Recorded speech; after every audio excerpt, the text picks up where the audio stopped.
In today's video, we're going to build a simple yet powerful calculator.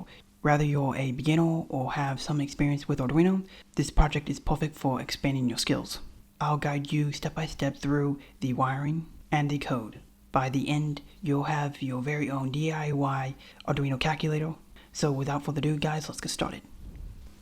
Alright, so now here is the circuit for our calculator.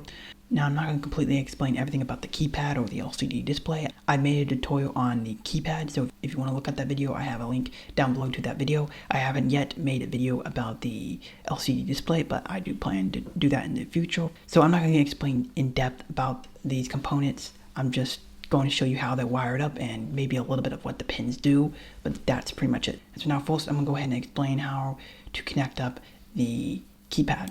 So I zoomed up here, and so row 1 is going to be connected to A0. Now the reason why we're connecting these pins to A0 is because we don't have enough space over here. So yes, the row pins or the column pins can be connected to analog pins, because analog pins can also be used as digital pins as well. And so yeah, row 1 is going to A0, then row 2 is going to go to A1, and then row 3 is going to be going to A2, and then row 4 is going to be going to A3. And so all the rows are going to be connected to analog pins, but then all of the column pins are going to be connected to digital pins. And so column 1 is going to be connected to digital pin 9, column 2 is going to be connected to digital pin 8, column 3 is going to be connected to digital pin 7, and column 4 is going to be connected to digital pin 6.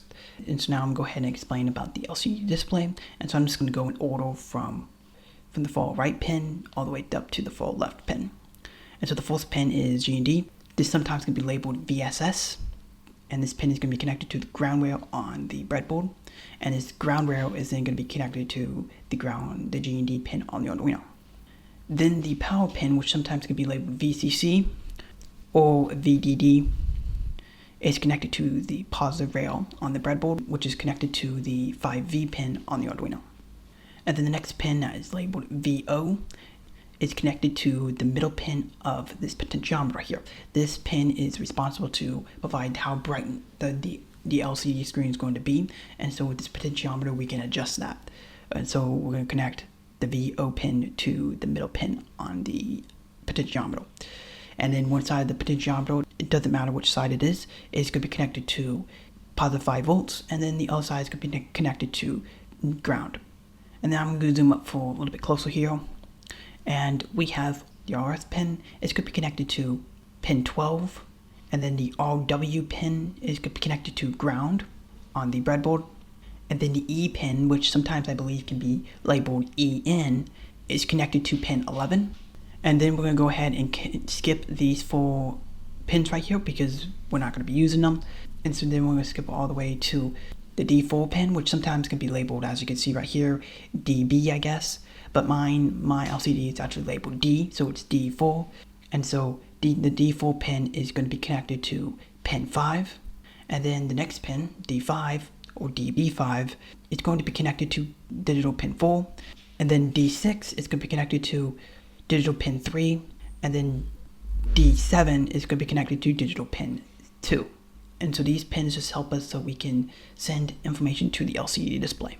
And so now the next pin, which is just labeled LED here, but it actually could be labeled A, is connected to a 330 ohm resistor, which is then connected to the positive rail on the Arduino. Now this resistor can be anywhere in between 220 ohms up to 470 ohms, anywhere in between there. You can choose any resistor you want, anywhere in between there. And so now the next pin, which is labeled LED as well on here, but this pin can also be labeled K, is going to be connected to the ground rail on the Arduino. So these pins are responsible to provide power for the LCD screen background light, and so that's what they are for, just providing power. And so yeah, now I'm going to go ahead and explain the code. Okay, so now here is the code for our calculator that we're going to be building. And so now there's 2 libraries that we're going to be using. We're going to be using the Keypad library, and then we're going to be using the Liquid Crystal library. The Keypad library is, of course, for the keypad, so we can use it. And the Liquid Crystal library is so that we can use the LCD display. The Liquid Crystal library comes pre-installed when you install the Arduino IDE. so we don't need to install that, but the keypad library does need to be installed. So how we do that is we just come up here to Tools, press Manage Libraries, and so it brings up the library manager, which then you can type in the library you want to download, which is the keypad library. And then we see right here some libraries that we can install, and we start scrolling. You find a specific library. It's this one right here. It's just, the library is just called Keypad. Go ahead and install that. I've already installed it, so it's grayed out for me, but this will be an option for you to install. It would be like this right up here, just has an install button. You just press that button and it will go ahead and install the keypad library for you. And then we are all ready to use the keypad library. And so as you can see, we include the libraries, the keypad library, which we just installed, and then the liquid crystal library. We include those, basically telling Arduino, go get those libraries because we're going to be using them in this code. And so now the next line of code we do here is byte constant and row. So basically how many rows the keypad has, we want to put that number of how many rows the keypad has into the rows variable. And so our keypad has 4 rows, and so we're going to put 4 into the rows variable. And so the same thing, we have a call for how many columns we have, which is we also have 4 columns. And so we're going to put the number 4 into the columns variable. And so now we'll go ahead and make a key map. We just do char key map, and then we put rows, or variable of rows. So this key map is going to be 4 rows, and then columns, which is we have 4 columns. We just put 4 into the columns variable. So we have 4 rows and 4 columns. So this key map needs to be 4 rows and 4 columns. And so then we're going to lay out this 4x4 matrix in the way our keypad is laid out. So as you can see, I laid out this matrix here, how the keypad is laid out, as you can see. And so all you have to do is just lay out how your keypad is right here, and then it should be good. And so now we have some more code, and it's going to be byte row pins. This list is going to be holding all our row pins. And so first asks how big this list needs to be, and so since it's going to be holding all our row pins, how many row pins we have 4, but we're just going to give it the rows variable because that's holding how many rows we have. So we're just going to put that in there, and it's going to give us full slots to put all 4 pin numbers that are connected to the row pins, which is pin A0, pin A1, pin A2, and pin A3. Now you got to note that it has to be in order like this. So row 1 is first, row 2 is second, and row 3 is third, and row 4 is fourth. Okay, so you have to put them in which pin they are connected to in order like this. So just keep that in mind if you change these pins around. So now we do the same thing with the column pins. We put all the column pins into one list, and this list is called call pins, and we make it as big as 4 slots wide. And again, we put them in order from what pins column 1 is connected to all the way up to what pin column 4 is connected to. Okay, so column 1 is connected to pin 9, column 2 is connected to pin 8, column 3 is connected to pin 7, and column 6 is connected to column 4. And so we're just splitting up all our 8 pins into 2 lists, so it's easier to give it to the keypad library. And so then that's what we're going to go ahead and do next. We're just setting up our keypad right here. And so we're going to call the keypad library, and we're going to name the keypad because we need to name it so that we can call it. Okay, whenever we want to do something with it, we just call that name. So that name is going to be my keypad. And so then we're going to make that equal to keypad, and then we'll go ahead and first give it the key map. And so we're going to say here, make key map, and then we're going to give it the key map that we made up here. And so then the next thing it's going to ask for is all the row pins. And so we're just going to give it this list right here because it has all the row pins in order from row 1 to row 4. And so we're going to give it all the row pins, and then it's going to ask for the column pins, which is right here. And then it's going to ask how many rows the keypad is, which what it's going to put the rows variable in there because that is holding how many rows the keypad has, which is 4. And then the same with the columns, it's going to ask how many columns we have, which is 4 as well. And so then we call the liquid crystal library, and we're going to name our LCD display LCD. And so now in here we give it all of its pins. And so the first pin number that we're given is what pin the RS pin is connected to. And the pin that the RS pin is connected to is pin 12.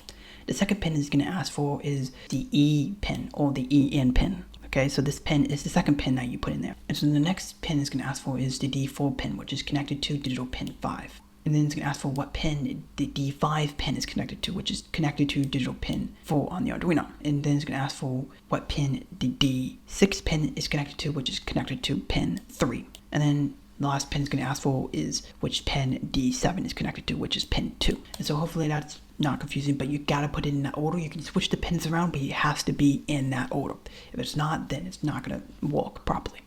So now we have some strings here. And so we have operator, and this is going to be holding the value of what operator we're using. And so we could be subtracting, we could be multiplying, whatever operator we're using is going to be put in this variable right here. And so then we have another string here, and this is num1. So basically this is the first value that we are doing something with the next value. So the first, like, let's say 2 plus 3. 2 is going to be held into the num1 variable. And then the 3 is going to be held into the num2 variable. So you can only, with this calculator, you can only do two things. You can only multiply or divide two numbers, okay? You can't do multiply 1 plus 2 plus 5. You can't keep on going. You have to just do it with two numbers. And so that's what those variables are for right there. And they're going to be strings as well. And so then we go into a void loop and we do lcd.begin, and we're going to say it's 16 columns and 2 rows. So we just basically explain how big it is. And it's going to go ahead and set up the LCD display, and that's all we need to do in the void setup. There's nothing else we need to set up because the keypad library is going to set up all of its pins, so we don't have to. And so then we go into the void loop, and the first thing we do is we go ahead and read the keypad. And so we just set up a char variable called key, and it's going to be equal to my keypad, which we're calling the keypad, .get key. And so basically this is going to get the key that we are pressing if we are pressing one. So if we're pressing a key, whatever character that key is, it's going to be stored in this key variable. And so if we aren't pressing a key, then this key variable is going to be equal to nothing. And so now the next line here is if key, basically meaning if key contains something in it, contains like a character in it, then come into this if statement, okay? So basically if we are pressing a key on the keypad, then we need to come into this if statement. So the next thing we do is we need to go ahead and we need to go into this if statement only when we are pressing digits, okay? So we need to go into this if statement and do other things if we are only pressing a digit key, okay? If we're pressing A, then we don't want to go into this if statement because that's not a digit key. That's a different character. We want to do some other things with that character, but we just want to come into this if statement only when we are pressing digits. And so how we figure that out is we say if key is greater or equal to the string 0 and key is less than or equal to the string 9.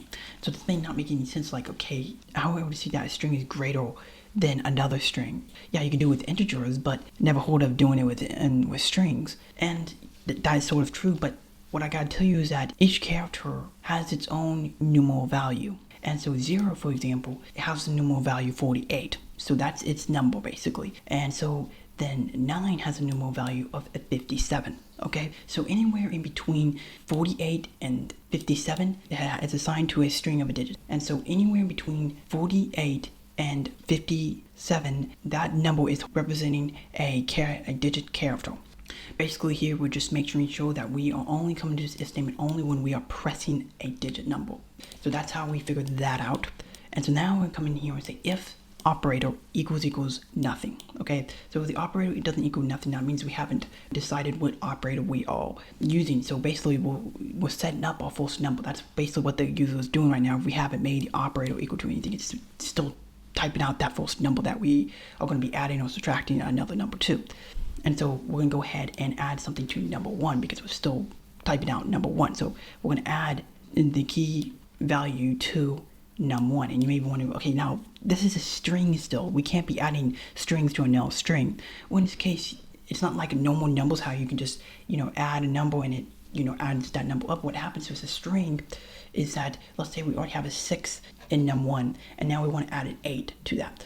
Well, what's going to happen is it's going to have the 6 and it's going to add an 8 next to it. So it's going to become 68 because it adds the 8 next to 6, making 68.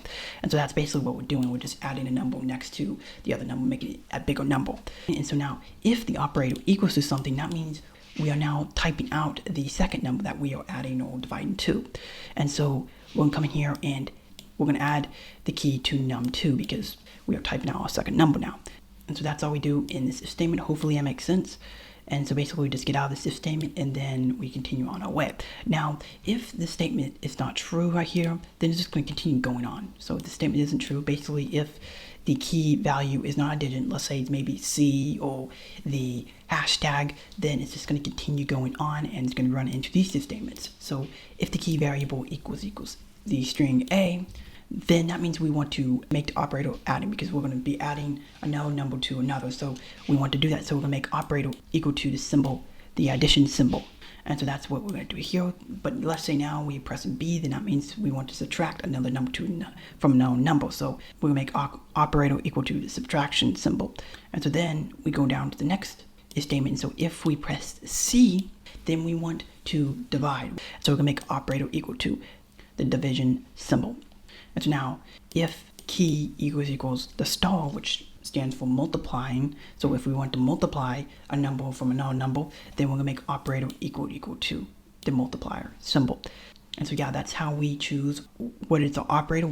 And so now we go ahead down here and we go ahead and print out everything we have done. Okay, so in this case, if we have added a number to the num1 or num2, or we have made the operator variable equal to something, we go ahead and print it out on the LCD display. So what we do is we make LCD set cursor. This is basically setting the cursor on where we are printing out this text. And so we want to start printing out this text on column 0, row 0. This is based on the far up left corner of the LCD display. So we want to start there and we want to continue on going. And so then we go ahead and clear LCD display. So we're clearing everything of what we have done in the past, make sure that the LCD display is clear. And so then we go ahead and print out num1, and then we print out the operator, and then we print out num2. And so this will print out the problem for us as we're typing the math problem out on the LCD display. And so then we say if key equals D, then that means we want to go ahead and perform the calculation. And so basically when you press the D character on the keypad, then that's meaning that we are going to go ahead and perform the calculation. And so then we say if num1 does not equal a empty string and num2 does not equal an empty string, then come into this if statement. So basically meaning if num1 is containing a character and num2 is containing a character, then come ahead and then go ahead into this if statement. Okay, so we want both of these numbers equal to some character, because if they're not, then we're not going to perform the calculation, because you can't perform a calculation now. You only have like 5 plus and then nothing else. We don't know what the other number that we are adding or subtracting to, and so that's why both these numbers have to be equal to a character so that we can go ahead and perform the calculation. Then we'll go ahead and do lcd.setCursor to column 0, row 1. So basically we're just going to go down to the second row and start on the bottom far left corner. And so now we come down here and say if operator equals the addition symbol, then we want to come into this if statement. And so then we go ahead and we do lcd.print num1.toInt. So this is basically converting num1 into an integer so we can do the calculation, because we can't do a calculation when they're strings, so we have to convert them into integers. And then we do num2.toInt, and we convert that into an integer as well. And then we go ahead and add num2 and num1 together, and then we go ahead and print that statement out on the serial monitor. And so now if the operator equals subtraction, the subtraction symbol, then we'll go ahead and add lcd.print num1 toInt, basically converting num1 into an integer, and then minus num2, converting that into an integer, and then print that on the serial monitor. So basically it's going to convert both those variables into integers and then subtract num2 from num1 and print that out on the serial monitor. And so now if the operator equals a star, basically multiplying, then we can go ahead and go into this statement, do the exact same thing, print it out on the serial monitor, convert the variables into integers, and then multiply them. And so then that's what we do with this if statement. So now if the operator is equal to the division symbol, then we go ahead and do the exact same thing, and we just convert both those variables into true integers and divide num2 by num1, and then we go ahead and print that on the serial monitor. And so basically that is what all that is. And so now after we have printed the answer out on the serial monitor, then basically the problem's done. We are done. And so now we can go ahead and reset all the variables that we are using, which is num1, num2, and an operator. We're just going to set those all to empty strings. And so now the last thing is we say if key equals the hashtag symbol, then we come into this if statement. So basically what we want to do when we press the hashtag character is we want to go ahead and clear the LCD display. So if key equals hashtag, then we'll go ahead and do lcd.clear. So this is going to clear the LCD display, and then we're going to set num1 equal to an empty string, num2 to an empty string, and then operator to an empty string, as we see up here as well. Basically restarting everything, clearing the LCDs to display, getting everything ready for a new calculation. So basically that is the code. And so yeah, now I'll go ahead and see our project in action. Okay, so now here's the project, and as you can see, we have the LCD screen on, we have our keypad over here, our Arduino's right here. And so now what we can go ahead and do is I'm just going to go ahead and start typing numbers on the keypad. I'm going to do 5, and I'm going to press A for plus. As you can see, we have 5 plus 3, and then we can press D to perform the calculation. And so we press D, and that'll be 8. So 5 plus 3 is 8. And so now let's do another calculation. Let's do 4, and we'll press D for minus 2. As you see, we have 4 minus 2. We'll press D, and that's 2. So yeah. And so let's try another one. Let's do division, which is C. And so let's go ahead and do 10C, or divided by 5. We press D to perform the calculation, equals 2. Let's multiply now. And so all we have to do is 2, and then we press the multiplier, and then we do times 5, and that would be equal to 10. And then also what we can do is we can go ahead and clear the display. As you see, it's all gone. We can type whatever we are doing here, and then we can press the clear, and we can press the hashtag, which will just clear the LCD display. And so yeah, the calculator is basically working, and so yeah, that is the project. And so there you go. Now you know how to successfully build a calculator with the Arduino. And so if you like this video, consider giving this video a like. Also, if you have any questions, comment down below, and consider subscribing to the channel if you want to see more content like this. Thank you all. Have a great day. Bye.